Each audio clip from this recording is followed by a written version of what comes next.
And I said, because there's a difference between being a high earner. Like, you can make a lot of money, but your character or your integrity can be in the deficit. So you can be a person that makes a lot of money. You can make 6 figures, but your character is trash. You can make 6 figures. You can be a millionaire and still cheat on your spouse. You can still be abusive. You can have deviant behavior that's not cultivating your spouse and being more, how can I word it?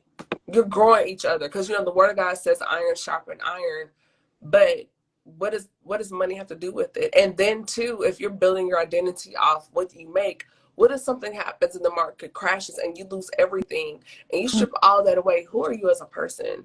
And so it's cool to make the money and make the 6 figures or even the 7 figures. But when a man is stepping to me and he's leading with his wallet, that's a red flag to me, because I'm looking at, let's get all that away. Push that to the side, not discrediting your accomplishments, your degrees, your homes, your businesses, whatever. Kudos to you, man of God. But who are you as a person? Because like I said earlier in the show, DA, we're like packages, right?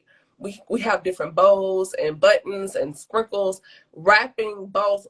Let's open that up. Let's get out that tissue paper and that bubble wrap and get into the packaging of that box. What's in there? Because I have had handsome men, well-established, step to me, and I'm like, oh, you're handsome, you're fine. But just in 1 or 2 phone conversations, and they're talking, I'm listening, I'm like, oh, that box is empty. There's nothing in here but a whistle, and that don't work. Like, this is not good. And so it's like, we get so caught up and we look good for the gram, and this is good branding for us as a couple. A lot of couples get together because it's good for the brand. But I'm like, are you submitted to God? Do you have a prayer life? Are you kind? Are you a good listener? If you have a bad day, are you putting holes in the wall? Do you have anger management problems? Do you battle substance abuse? Like, let's get to the core of who you are. Are you a man of integrity? Do you lie in your business? Because let me tell you, Kim doesn't do orange at all. At all. If they said it's the new black, not over here. So it's just like, who are you as a person? And I think these are things we need to talk about when we look at words like high value. And again, you can lose money, you can make that back. But character, what is that? I think from a standpoint of identity issues, standpoint of like knowing first, of course, like who you are before you actually try to see like what does somebody else bring to the table. Like, you have to see first what do you bring to the table first. And we can say we want a high caliber type of person, or a type of high caliber man or high caliber woman or whatever.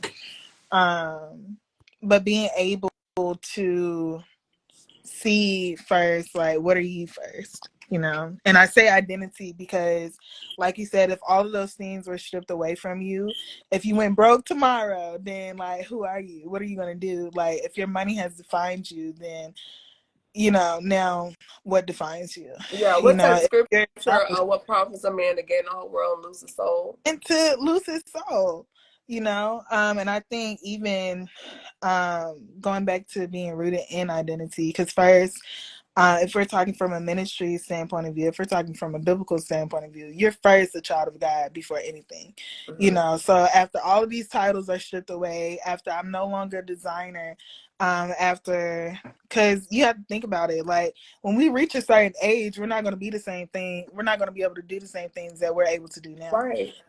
So it's like, once all of that is stripped away, then what are you? Because if you've built your whole entire life built upon, oh, I am this type of woman, I'm a real estate agent, I'm a designer, I'm this multi-millionaire, and then you get to a place where you no longer have that, then that's what's true. left at the end of the day? That's true. And I hear people say, well, when they weren't the same person when I married them.